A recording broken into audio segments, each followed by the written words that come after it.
mag-secret file, ay ilike mo muna ang video na to at mag-subscribe na sa aming YouTube channel. Don't forget to click the notification bell para hindi ka nahuhuli sa latest episode ng DJ Rocky's Secret Files.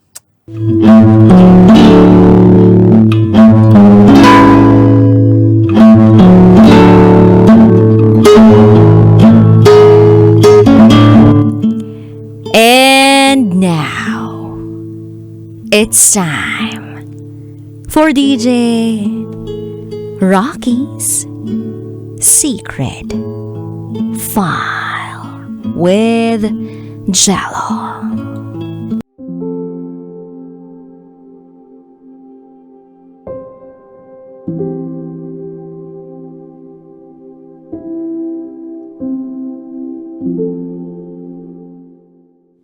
Dahil sa GPS, nahuli ko ang partner ko na nakikipagkita sa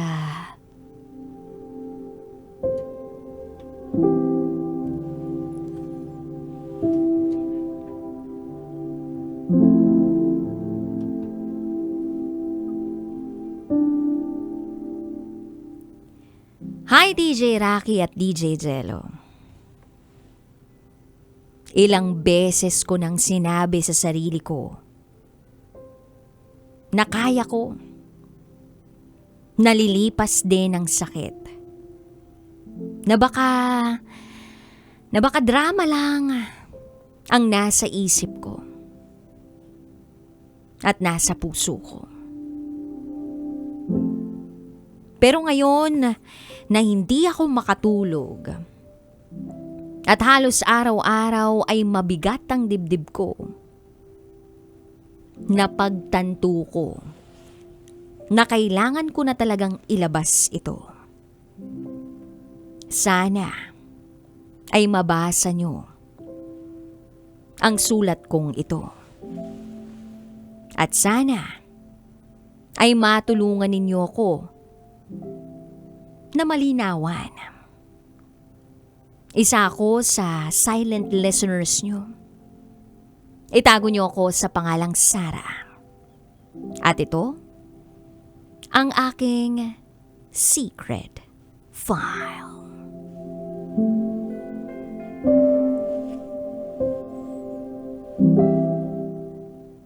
Magbabakasyon sana kami ng bunso kong anak sa probinsya. Hinatid kami ng partner ko na itago natin sa pangalang Alex. Inihatid niya kami sa terminal gamit ang kotse namin. 5:00 ng hapon, umalis na siya. Kahit 7:00 pa ng gabi ang biyahe namin. Ang sabi niya, ayaw raw niya na matraffic pa uwi. Ako naman umuo. Iniisip ko, considerate lang siya sa oras niya. Pero, hindi pala siya umuwi.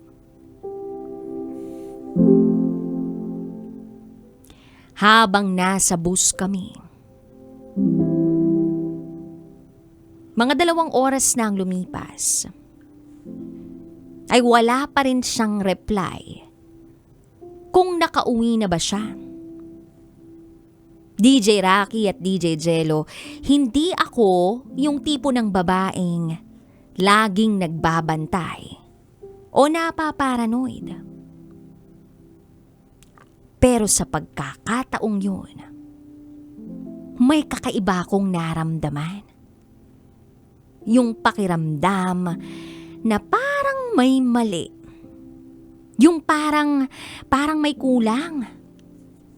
Parang may itinatago.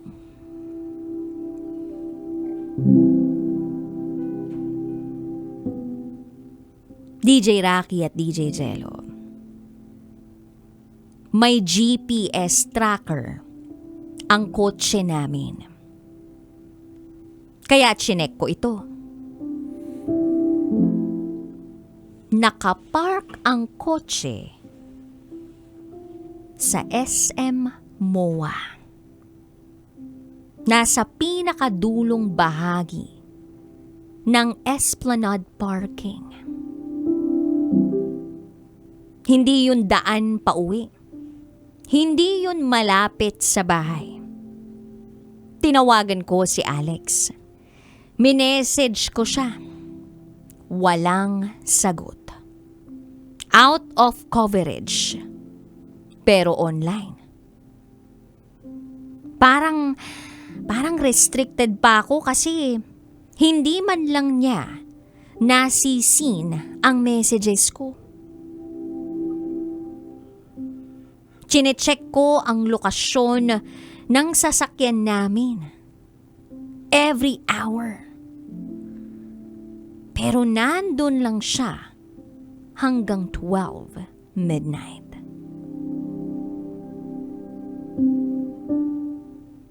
Pagkatapos, gumalaw papuntang Baclaran. At tumambay ulit doon ng halos 1 oras bago umalis. Buong biyahe ko sa bus, DJ Rocky at DJ Jello.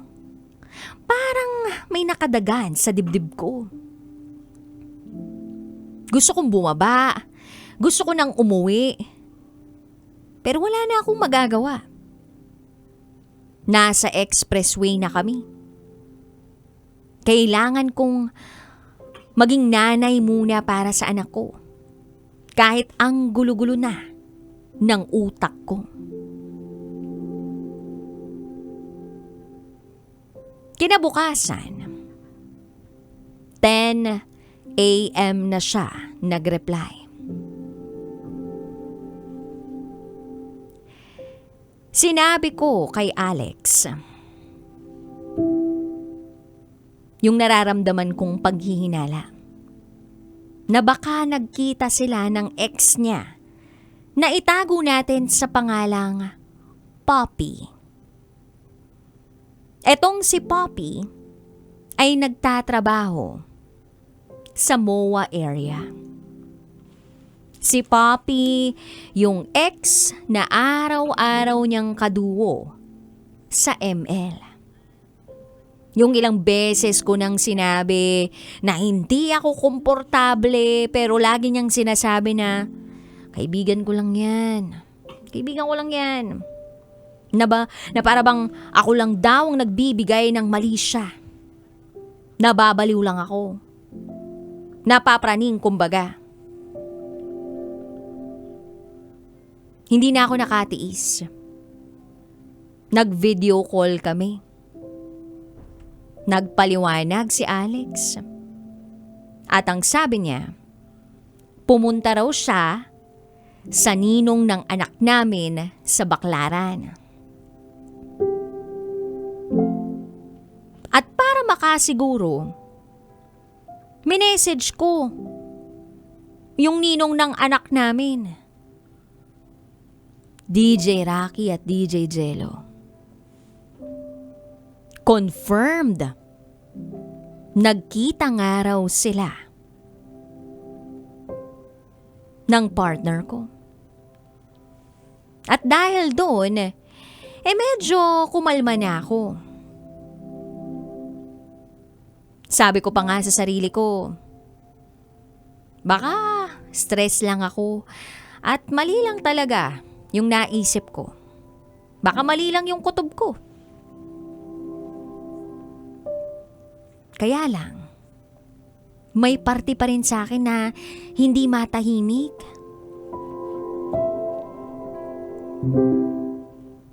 Pagka-uwi namin galing probinsya, ilang araw matapos ang Valentine's, habang natutulog ang partner ko na si Alex, may nag-udyok sa akin na silipin ang cellphone niya. Naaalala ko lang na may inilagay akong app doon. Yung app na NotiSave. Isang app na nagsisave ng notifications kahit nabura na ang mga mensahe. Matagal ko nang na-install yun sa cellphone niya at halos nakalimutan ko na.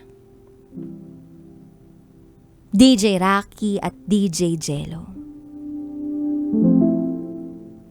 Dito ko na nabasa ang katotohanan hindi ko inakala.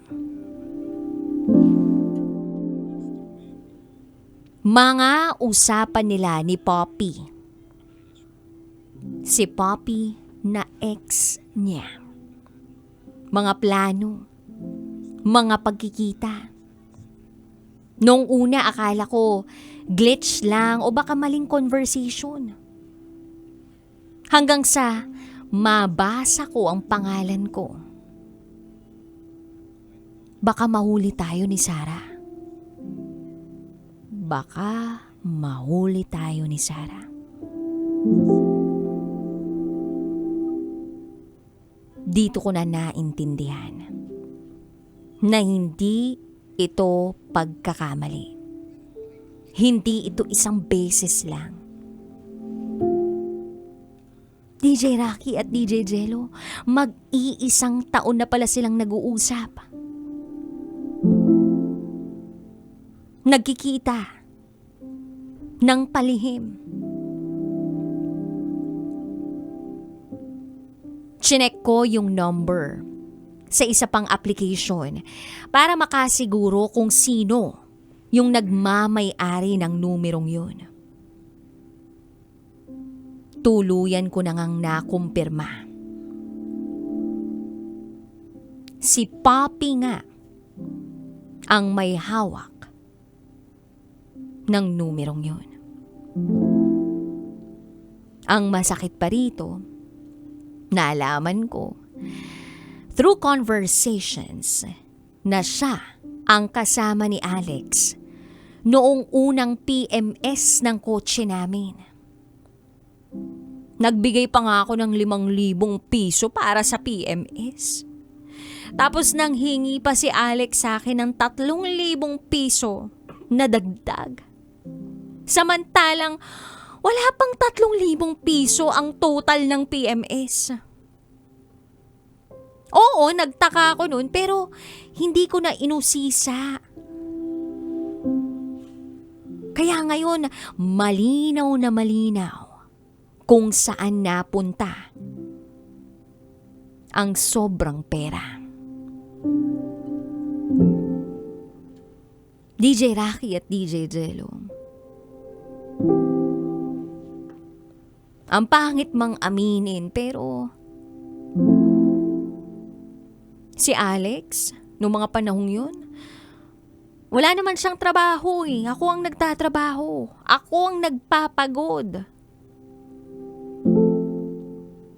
Pera ko.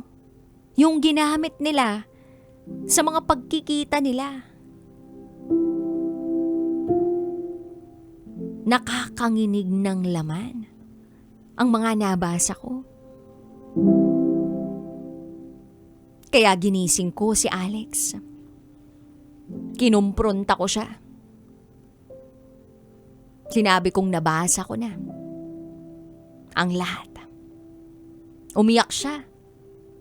Nagmamakaawa. Sorry ng sorry.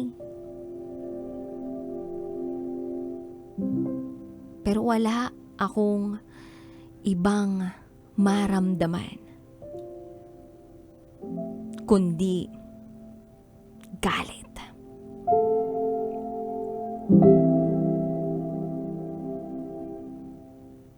Hiningi ko rin ang side ni Poppy. Kaya lang nung kausapin ko siya, hindi nagtutugma ang mga kwento nila. May mga plano pa silang mag-abroad o magbarko ng magkasama. Habang ako, abala sa pagpapalaki ng anak namin at pag-iipon para sa kinabukasan naming pamilya. DJ Rocky at DJ Jello, hindi ko alam kung ano ang mas masakit. Yung pagtataksil o yung katotohanan na ginawa nila kong tanga sa sarili kong relasyon.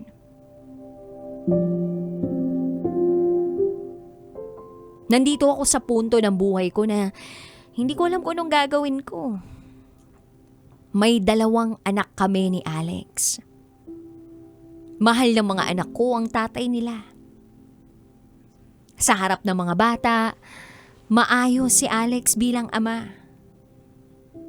Pero bilang partner, yung tiwala ko sirang-sira. Iniisip ko, sapat ba ang para sa anak para manatili? O mas makabubuti ba sa mga anak namin na lumaki silang nakikita ang nanay nilang may respeto sa sarili? Natutorn ako. Ayokong lumaki ang mga anak ko na walang buong pamilya. Sana sinabi na lang niya sa umpisa na hindi pala talaga ako yung nasa puso niya.